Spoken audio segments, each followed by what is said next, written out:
Hello, my friends. Welcome to Poetry Changes Lives. Today I'm talking about the great Scottish poet Robert Burns, who may well be one of my relations. I have a similar surname. He's one of my great poet heroes, and his direct, incisive, yet tenderly romantic verses really hit the spot for me. He was part of the Romantic movement, that great flowering of poetry in Britain at the end of the 18th century and the beginning of the 19th century. And leading figures were people like George Gordon, Lord Byron, Percy Bysshe Shelley, William Wordsworth, all the big names of British poetry seems were sort of involved in the Romantic movement.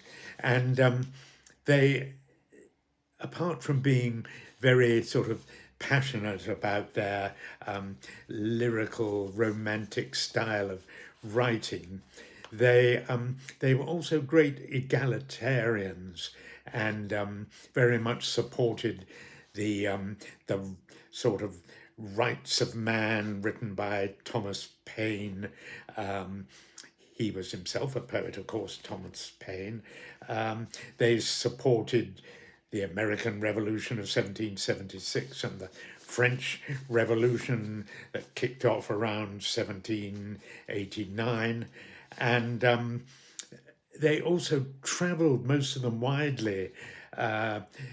People like Byron and Shelley famously travelled throughout Europe, partly for their political beliefs and partly simply to escape the scandal that their sort of highly romantic behaviour had led them into in their own countries. William Wordsworth, of course, famously travelled to revolutionary France, where he fathered a child, a daughter named Anne Caroline, whom he supported for the rest of his life, though never lived with. I don't know what his sister Dorothy or his wife Mary made of all that, but Wordsworth was a great supporter of the rights of man. Thomas Paine, who wrote the famous pamphlet, a poet too, he went to revolutionary France and got himself elected to the French National Assembly, famously. Quite an achievement. Well, Robert Burns, on the other hand, there is no record of him ever leaving Scotland, though as a customs officer, of course, he travelled widely around, particularly lowland Scotland, Ayrshire and the borders, and Edinburgh, of course. He conducted numerous dalliances and relationships. One of his most famous relationships of all was with a lady called Agnes Maclehose, by all accounts beautiful Edinburgh lady, a married lady, though separated from her husband, a society lady. They conducted a very intense relationship, writing numerous letters to each other. Burns was forced to end the whole thing when he married Jean Armour in 1791 or 2. Jean Armour was carrying his child at the time of the wedding, and he wrote a beautiful poem to Nancy in December 1791, which he sent her. It's called A Fond Kiss, and it's full of tenderness and love and positive, kindly regard. The two of them obviously felt very deeply about each other, and Nancy in particular never forgot Robert. She lived to a very ripe old age, well into her 80s. And every year on the day of their parting, which I think was December the 14th, 1791, she wrote in her diary year after year, and we have her diary still. She wrote these words: "On this day in 1791, I parted from dear Robert. May we meet again in heaven." She must have been a very, very nice lady, and she, as I say, never forgot Robert.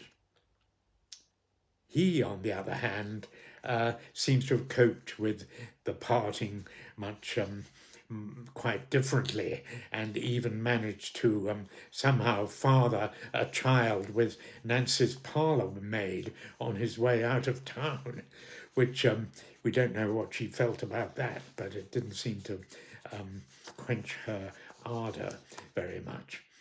Well, there we are. I'm, as I say, a great lover of Robert Burns's poetry, and I'm going to read his A Fond Kiss poem now. A fond kiss, and then we sever, a farewell, and then forever. Deep in heart-wrung tears I'll pledge thee, warring sighs and groans I'll wage thee. Who shall say that fortune grieves him, while the star of hope she leaves him? Me no cheerful twinkle lights me, dark despair around benights me. I'll ne'er blame my pastoral fancy, nothing could resist my Nancy. But to see her was to love her, love but her and love forever. Had we never loved so kindly, had we never loved so blindly, never met nor never parted, we had ne'er been broken-hearted. Fare thee well, thou first and fairest, fare thee well, thou best and dearest. Thine be ilka joy and treasure, peace, enjoyment, love, and pleasure. A fond kiss, and then we sever, a farewell, alas, forever. Deep in heart-wrung tears I'll pledge thee, warring sighs and groans I'll wage thee. Well, many of Burns's poems are based on local folk songs and set to music, and they are so beautiful set to music. It adds a whole new dimension to what is already absolutely heart-stoppingly wonderful poetry, I think. I just find its simple honesty, its emotional intensity, and yes, it's humour. There's so much humour in his poems.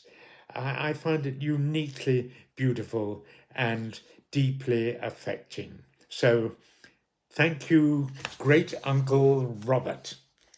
Thanks for listening today.